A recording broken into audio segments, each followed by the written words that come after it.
నమస్కారం అండి. ఇప్పుడే అందిన వార్త. సుప్రీంకోర్టు సంచలన తీర్పు రిజర్వేషన్లపైన వీళ్ళకు వర్తించవంటూ లేటెస్ట్ అప్డేట్ అయితే రావడం జరిగిందండి.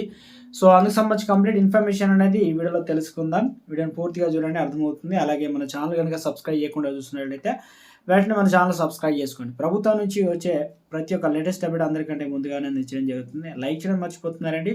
వీడియో లైక్ చేస్తే సమాచారం మరింత మందికి రీచ్ అవుతుంది. ఇక లేట్ చేయకుండా వీడియోలోకి అయితే వెళ్ళిపోదామండి. మనం సిసలైన మత విశ్వాసాలు లేకుండా కేవలం రిజర్వేషన్ల ప్రయోజనాల కోసం మతం మారడం రాజ్యాంగంపై వంచన అవుతుందని సుప్రీంకోర్టు కీలక తీర్పు అయితే స్పష్టం చేసింది. సి సెల్వరాణి అనేటువంటి మహిళ దాఖలు చేసినటువంటి కేసులో న్యాయమూర్తులు పంకజ్ మిత్తల్, ఆర్ మహాదేవన్తో కూడిన ధర్మాసనం మంగళవారం తీర్పు వెలువరించింది. క్రైస్తవ మతం స్వీకరించినటువంటి ఆ తర్వాత ఉద్యోగ ప్రయోజనాలు సాధించేందుకు హిందువులు అని చెప్పుకున్న ఒక మహిళా షెడ్యూల్ కులం ఎస్సీ సర్టిఫికేట్ జారీ చేయాలని తిరస్కరిస్తూ మద్రాస్ హైకోర్టు జనవరి 24లో తీసుకున్న నిర్ణయాన్ని బెంచ్ ధృవీకరించింది. ఒక మతం సిద్ధాంతాలు, సూక్తులు, ఆధ్యాత్మిక భావనలకు నిజంగా స్ఫూర్తిని పొందినప్పుడే ఎవరైనా మతానికి మారతారని బెంచ్ తరఫున 21 పేజీల తీర్పు రాసి జస్టిస్ మహాదేవన్ స్పష్టం చేశారు.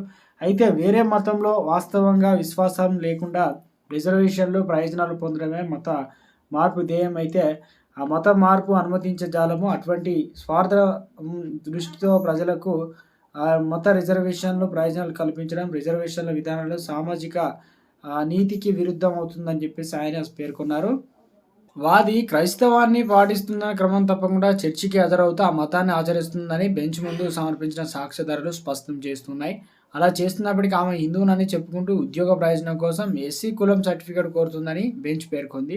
ఆమె చేసినటువంటి ఆ ద్వంద్వ ప్రకటన చెల్లవని చెప్పేసి ఆమె క్రైస్తవాన్ని స్వీకరించిన తర్వాత కూడా హిందువుగా తన గుర్తింపు కొనసాగాలని బెంచ్ స్పష్టం చేసింది. మత విశ్వాసం మేరకు క్రైస్తవురాలైనటువంటి మహిళ ఉద్యోగంలో రిజర్వేషన్ ప్రయోజనార్థం హిందూ మతం స్వీకరించినట్లు చెప్పుకొని షెడ్యూల్ కులం హోదా పొందడం రిజర్వేషన్ల అసలు ధ్యేయానికి విరుద్ధం, రాజ్యాంగాన్ని వంచడమే అవుతుందని సర్వోన్నత న్యాయస్థానం తెలిపింది. మారిన మతంలో నిజంగా విశ్వాసం లేకుండా రిజర్వేషన్లు ప్రయోజనాలు పొందడానికే మతం మారడం కోట విధానం మౌలిక సామాజిక ధ్యేయాలు దెబ్బతీస్తాయని చెప్పేసి ఆమె చర్యలు అట్టడుగు వర్గాల అభివృద్ధి లక్ష్యంగా ఉన్న రిజర్వేషన్ల విధానం స్ఫూర్తి విరుద్ధం అని చెప్పేసి సర్వోన్నత న్యాయస్థానం అయితే స్పష్టం చేసింది. అంటే హిందూ తండ్రికి క్రైస్తవ తల్లికి జన్మించిన సెల్వరాణి జననం అనంతరం కొద్ది కాలానికి క్రైస్తవరాలిగా బాప్తిజం స్వీకరించింది. కానీ ఆ తర్వాత ఆమె హిందూనని చెప్పుకొని 2015లో పుదుచ్చేరిలో అప్పర్ డివిజన్ క్లర్క్ యూడీసీ ఉద్యోగం కోసం దరఖాస్తు చేసుకునేందుకు ఎస్సీ సర్టిఫికేట్ కోరింది.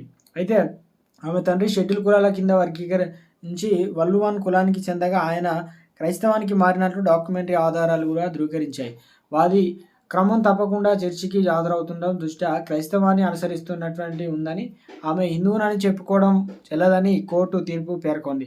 క్రైస్తవానికి మారిన వ్యక్తులు తమ కులం గుర్తింపు కోల్పోతారని, ఎస్సీ ప్రయోజనాన్ని పొందేందుకు తిరిగి మతం మారినట్లు తమ అసలు కులం అంగీకరించినట్లు ఖచ్చితమైన సాక్ష్యాధారాలు సమర్పించాలని బెంచ్ తెలిపింది.